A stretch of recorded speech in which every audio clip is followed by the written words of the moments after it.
faithfully delivering value and interpreting great books from around the world. Hello, this is Sally's Book Club. Today we're interpreting the book Billions with the subtitle Hunting the Wall Street Shark. The Wall Street Shark here refers to the book's protagonist Stephen Cohen, known as the king of hedge funds on Wall Street.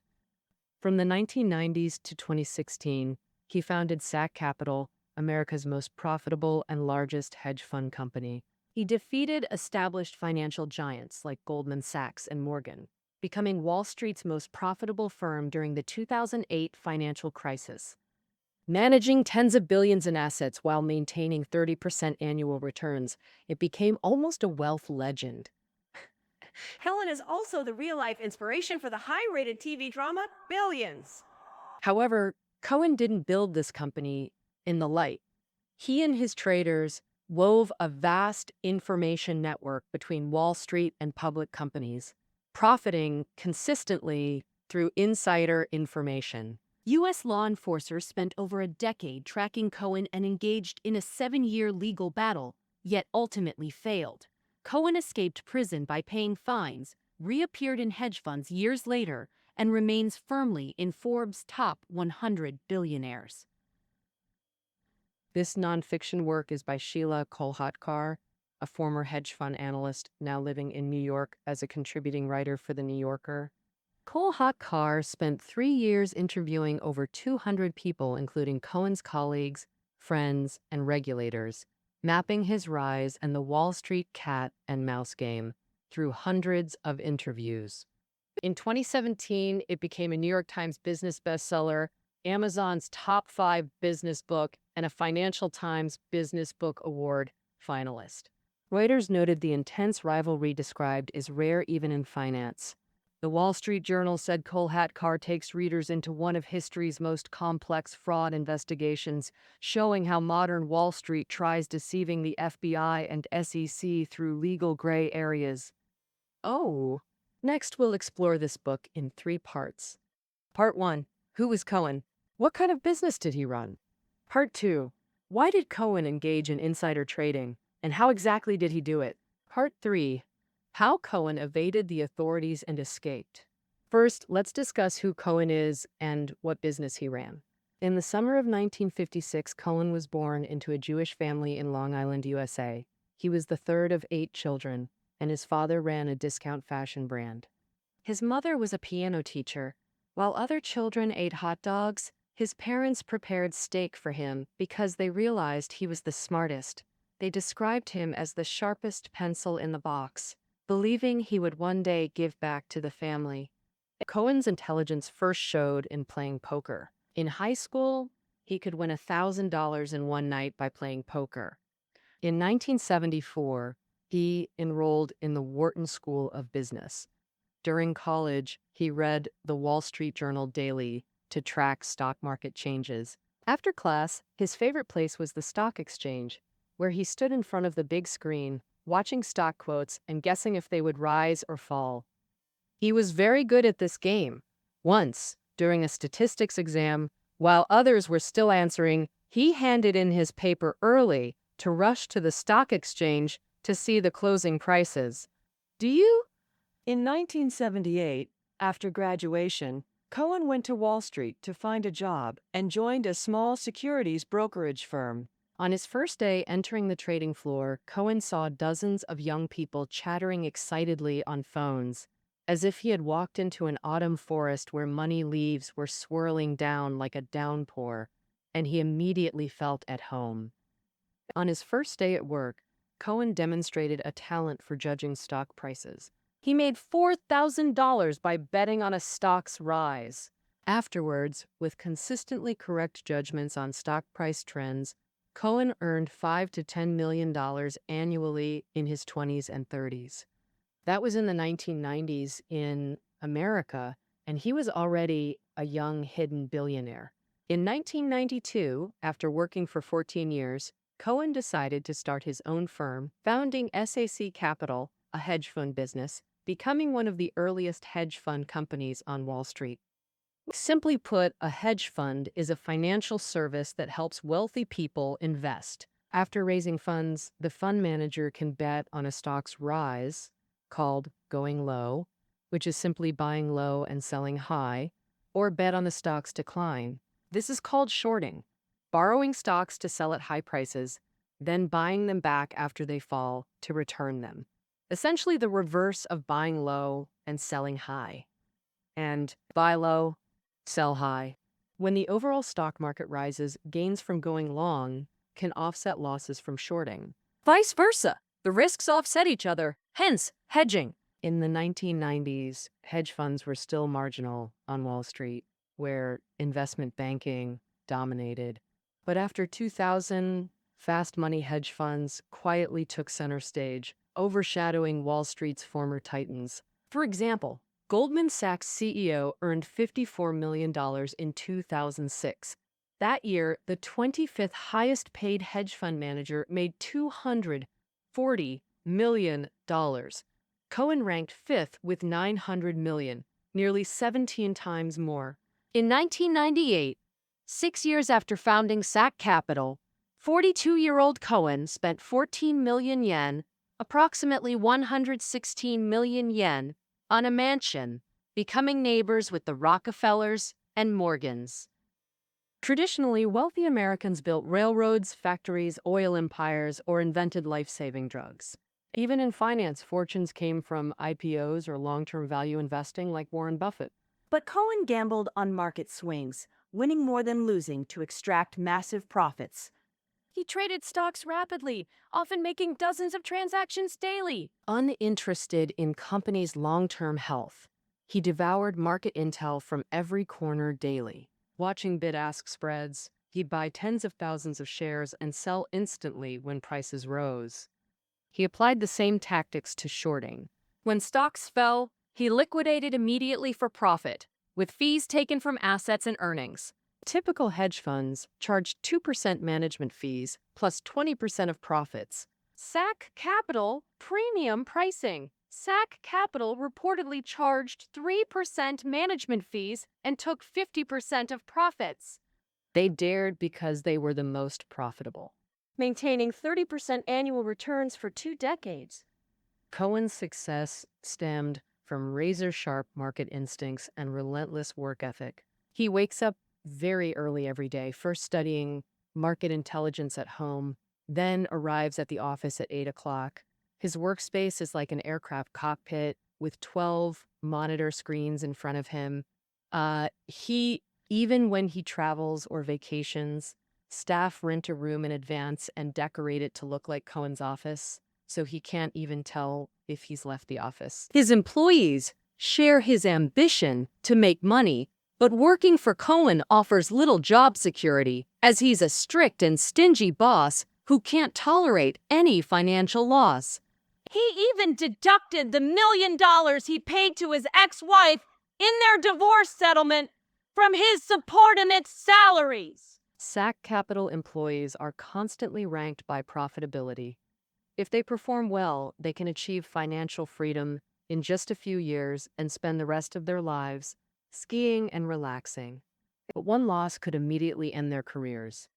Traders fired by Cohen spend hours daily reviewing their trades because Cohen won't forgive any misjudgment. Driven by this wolf-like culture, SAC Capital reached its peak just before the 2008 financial crisis, managing $17 billion with nearly 1,200 employees after 16 years of operation. The company trades hundreds of stocks daily, with transactions involving hundreds of thousands of shares, generating massive income that allows SAC Capital traders to live lavish lifestyles. SAC.org. They spend weekends flying helicopters to play golf. The company has 3 full-time masseuses for managers. Their favorite is one named Crystal, a Thai masseuse who walks on traders' backs and massages their hamstrings, the muscles at the back of the thighs, with her heels. Later, Cohen also fell in love with art collecting, decorating his office with artworks worth billions of dollars. In this first part, we've covered how Cohen went from a poor American kid to a Wall Street tycoon. Through his fiercely competitive hedge fund company, he reached the pinnacle of wealth. Next, in part 2, we'll explore why Cohen turned to insider trading and how it was done. In 1999, SAC Capital's assets exceeded $1 billion annually. Cohen's business grew larger, but his problems stemmed from this growth. Their previous strategy only worked for small funds flying under the radar with rapid daily trades. As they grew, more hedge funds appeared on Wall Street. Traders copied SAC Capital's moves, buying whatever stocks they purchased, quickly driving up prices and shrinking SAC's profit margins. Soon, Wall Street flooded with homogeneous hedge funds, all hiring Wharton-trained traders, building identical high-speed systems, and employing similar experts and lawyers. How could SAC Capital stay ahead? To beat the market year after year, Cohen decided to transform the company. Previously, SAC Capital employees were Cohen's relatives and friends, former colleagues. Now he began hiring experts in specialized fields like pharmaceuticals, consumer goods, and energy. These people had deep industry knowledge and connections. Actually, connections mattered more than knowledge. They gave Cohen early access to corporate changes before public announcements, allowing him to short or long stocks early. That's insider trading. Demonstrative temptation. Lucrative information like this guaranteed massive profits. On Wall Street, this non-public market-moving intel is called black edge. Illegal, but hedge funds crossing into insider trading became inevitable for daily profits. SAC Capital first tasted insider trading's rewards through cooperation with Goldman Sachs. Goldman Sachs Securities was one of SAC's trading channels, meaning SAC's stock trades went through Goldman's platform. In 1998, SAC Capital became Goldman's stock division's biggest client. A SAC manager said they brought Goldman millions in business. In exchange, SAC wanted preferential treatment. For example, Goldman analysts should call SAC first when changing a company's rating. Goldman's ratings move stock prices. If SAC positioned themselves before public release, profits were guaranteed. Though Goldman internally found SAC's demands shameless, no one objected publicly. After all, non-compliance meant losing their business to competitors. Soon, Cohen and his team started hunting for more impactful info beyond rating reports, developing an insider trading network. Overall, SAC Capital's insider trading tactics fall into 3 categories. First, casting a wide net through trading managers. Second, buying intelligence services from third-party agencies. The third method is called conviction rating. First, let's look at the initial category. Cohen gradually trained fund managers in various fields into machines for researching and gathering intel. During interviews, he mainly assessed candidates' relationships with employees at public companies. For instance, one guy got hired just because he shared a summer vacation rental with an internet company exec. Yeah! One of Cohen's fund managers once described his job like this.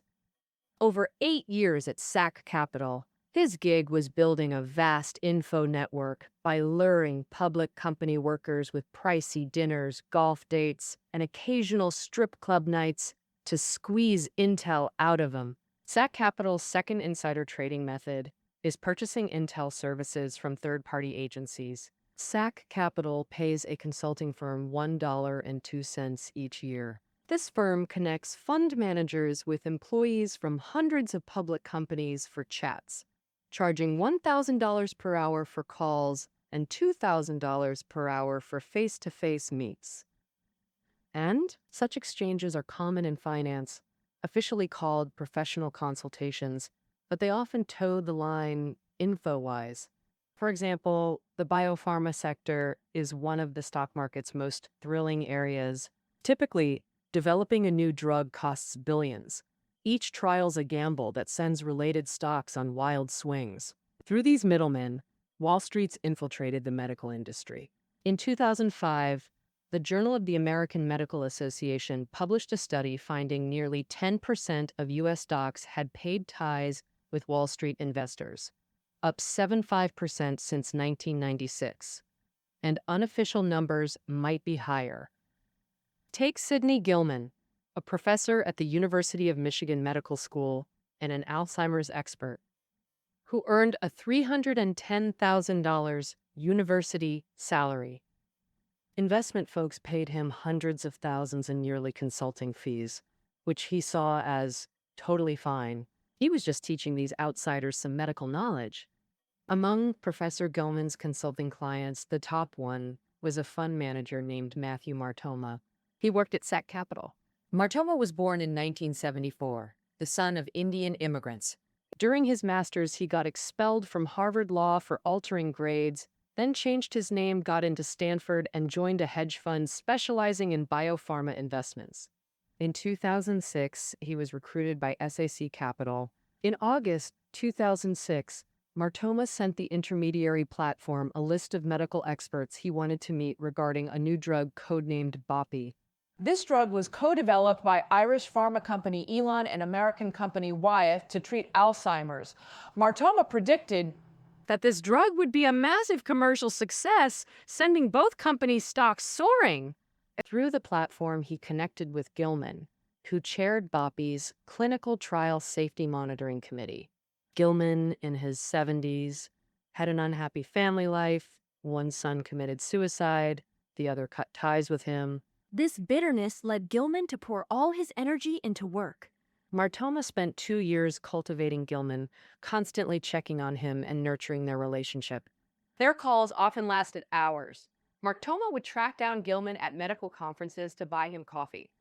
They discussed not just medicine, but Gilman's family. Over time, Gilman saw Martoma as a surrogate son, genuinely wishing for his success, so their conversations gradually crossed into forbidden territory. Gilman shared every detail about Bopi's clinical trials with Martoma. In June 2008, after 2 years with Gilman, Martoma started heavily investing in Elon and Wyeth stocks.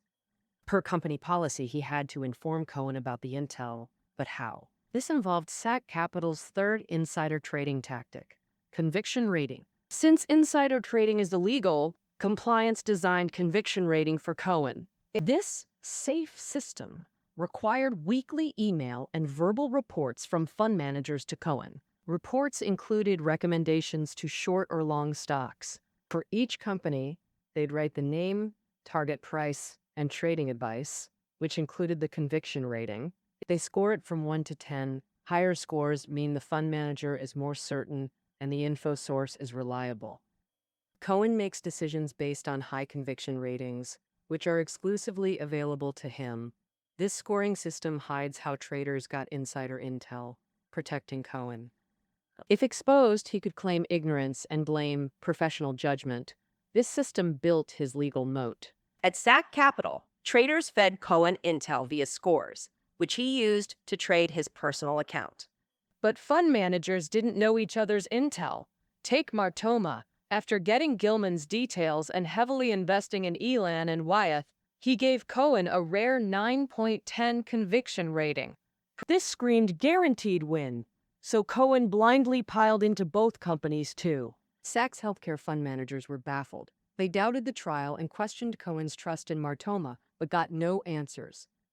July 28, 2008, was D-Day. The pharma giants would announce Bopi's final trial results at an international conference. The presenter, Professor Gilman himself. Truth was, the drug underperformed.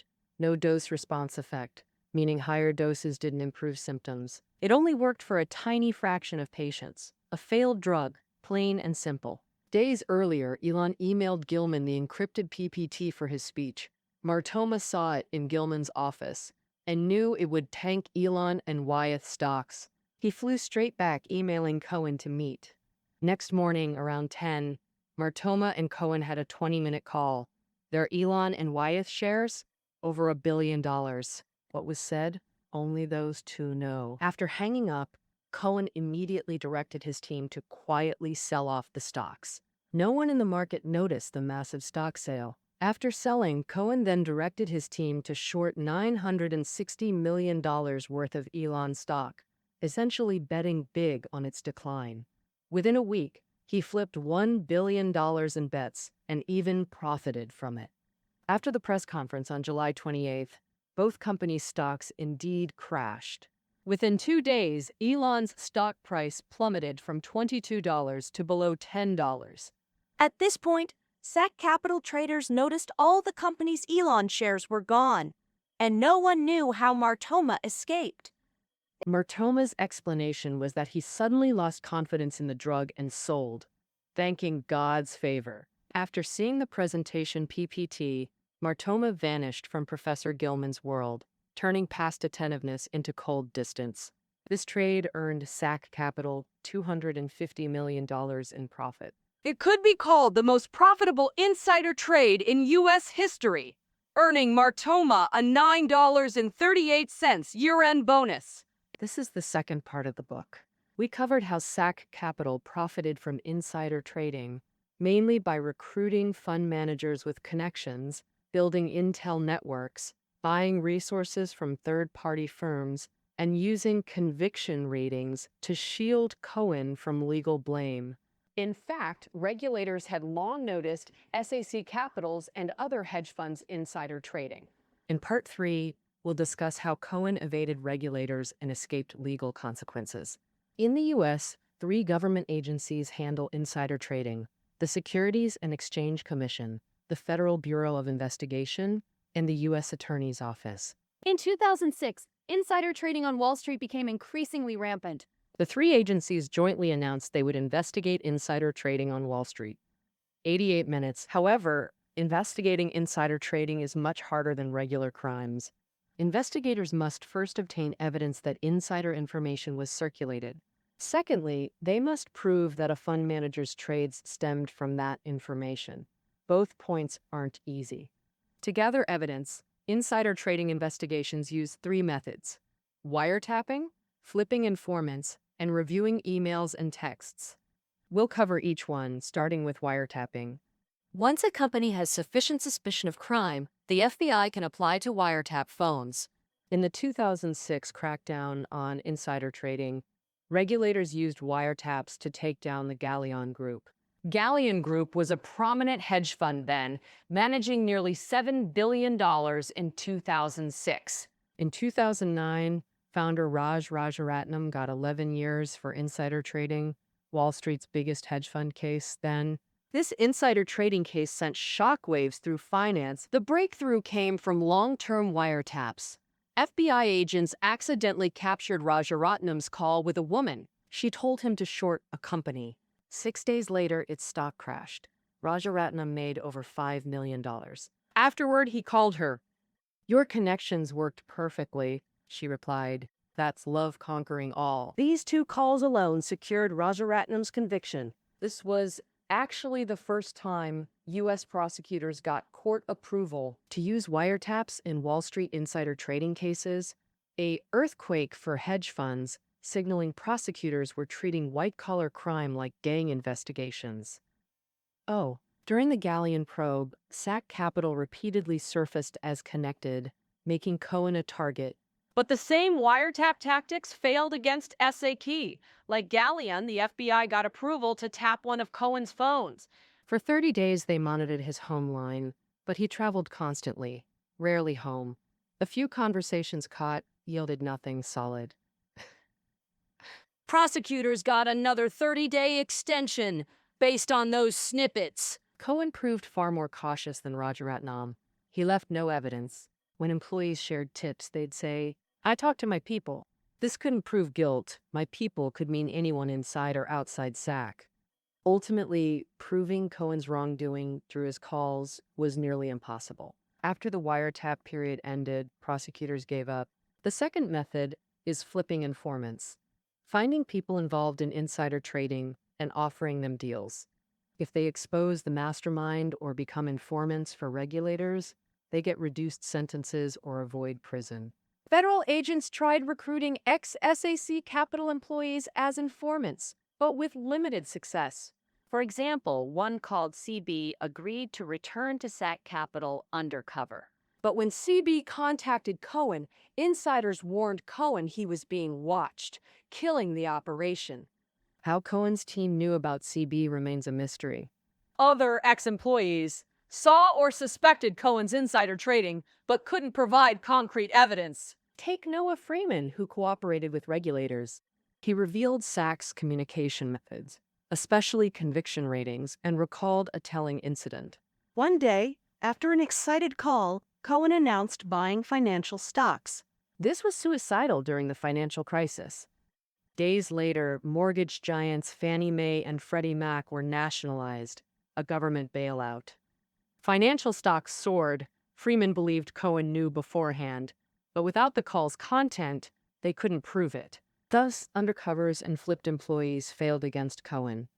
Finally, regulators focused on combing through employees' texts and emails. This tedious method finally broke the case open. They identified two cases, Dell and Elon. The Dell case surfaced during follow-ups to the Rajaratnam investigation. Reviewing a small hedge fund's emails, regulators found an analyst regularly emailed SAC's John Horvath about companies' earnings. The FBI then obtained warrants for Horvath's emails. Among hundreds, one email caught investigators' eyes. That was at 1:09 p.m. on August 26, 2008. Horvath emailed the department head indicating Dell's upcoming earnings report would disappoint. 20 minutes later, Cohen's trader forwarded this email to Cohen's personal and work accounts. Call records show 8 minutes later, the trader called Cohen. 2 minutes after hanging up, Cohen sold 200,000 shares of Dell stock.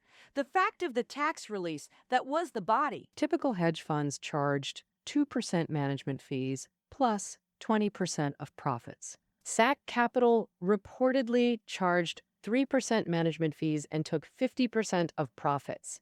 They dared because they were the most profitable, Maintaining 30% annual returns for 2 decades. Cohen's success stemmed from razor-sharp market instincts and relentless work ethic. He woke early, daily, studied market intel at home, then arrived at his aircraft cockpit-like office with 12 monitors. Even during travel, staff recreated his office so perfectly he couldn't tell he'd left. Employees shared his ambition but had zero job security. Cohen was a strict, stingy boss who couldn't tolerate financial losses. He even deducted the $1 million divorce settlement to his ex-wife from subordinate salaries. Employees were constantly ranked by profitability. Top performers could retire wealthy in just years, spending lives skiing, but one loss could instantly destroy their careers. Fired traders spent hours daily reviewing trades. Cohen wouldn't forgive any misjudgment. Driven by this wolf-like culture, SAC Capital peaked just before the 2008 crisis. 17B under management, 1,200 employees after 16 years. Trading hundreds of stocks daily in 100,000 share blocks, massive profits funded traders' extravagant lifestyles. They spend weekends flying helicopters to play golf. The company has 3 full-time masseuses for managers. Their favorite is Crystal, a Thai masseuse who walks on traders' backs and massages their hamstrings, the muscles at the back of the thighs, with her heels. Later, Cohen also fell in love with art collecting, decorating his office with artworks worth billions of dollars. In this first part, we've covered how Cohen went from a poor American kid to a Wall Street tycoon. Through his fiercely competitive hedge fund company, he reached the pinnacle of wealth. Next, in part 2, we'll explore why Cohen turned to insider trading and how it was done. In 1999, SAC Capital's assets exceeded $1 billion annually. Cohen's business grew larger, but his problems stemmed from this growth. Their previous strategy only worked for small funds, flying under the radar with rapid daily trades. As they grew, more hedge funds appeared on Wall Street. Traders copied SAC Capital's moves, buying whatever stocks they purchased, quickly driving up prices and shrinking SAC's profit margins. Soon, Wall Street flooded with homogeneous hedge funds, all hiring Wharton-trained traders, building identical high-speed systems, and employing similar experts and lawyers. How could SAC Capital stay ahead? To beat the market year after year, Cohen decided to transform the company. Previously, SAC Capital employees were Cohen's relatives and friends. Former colleagues, now he began hiring experts in specialized fields like pharmaceuticals, consumer goods, and energy. These people had deep industry knowledge and connections. Actually, connections mattered more than knowledge. They gave Cohen early access to corporate changes before public announcements, allowing him to short or long stocks early. That's insider trading. I know what you know, exclusive information like this guaranteed massive profits. On Wall Street, this non-public market moving intel is called black edge. Illegal, but hedge funds crossing into insider trading became inevitable for daily profits. SAC Capital first tasted insider trading's rewards through cooperation with Goldman Sachs. Goldman Sachs Securities was one of SAC's trading channels, meaning SAC's stock trades went through Goldman's platform. In 1998, SAC Capital became Goldman's stock division's biggest client. A SAC manager said they brought Goldman millions in business. In exchange, SAC wanted preferential treatment. For example, Goldman analysts should call SAC first when changing a company's rating. Goldman's ratings moved stock prices. If SAC positioned themselves before public release, profits were guaranteed. But Goldman internally found SAC's demands shameless. No one objected publicly. Non-compliance meant losing their business. Soon, Cohen and his team started hunting for heavier intel beyond rating reports, developing an insider trading network. Overall, SAC Capital's insider trading tactics fell into three categories. First, casting a wide net through trading managers. Second, buying intelligence services from third-party agencies. The third method was called conviction rating. First, Cohen gradually trained fund managers across fields into intel-gathering machines. During interviews, he mainly assessed candidates' connections with public company employees. For instance, one guy got hired just because he shared a summer vacation rental with an internet exec. One of Cohen's fund managers described his role this way. Over 8 years at SAC, I built vast info networks, luring public company workers with pricey dinners, golf dates, and strip club nights to extract intel. SAC's second insider trading method was purchasing intel from third parties. SAC paid a consulting firm $1.02 annually. This firm connected fund managers with hundreds of public company employees, charging $1,000 per hour for calls and $2,000 per hour for meetings. Such exchanges are common in finance, officially professional consultations, but often skirting ethical boundaries info-wise. For example, the biopharmaceutical sector is one of the most thrilling areas in the stock market. Typically, developing a new drug costs billions of dollars. Each clinical trial is a gamble that sends related stocks on wild swings. Through these middlemen, Wall Street has thoroughly infiltrated the medical industry. And often Wall Street's most successful firms constantly push regulatory boundaries forward. Yet, whenever regulations seem about to catch up, they've already moved on. For regulators, pursuing financial crimes is grueling work.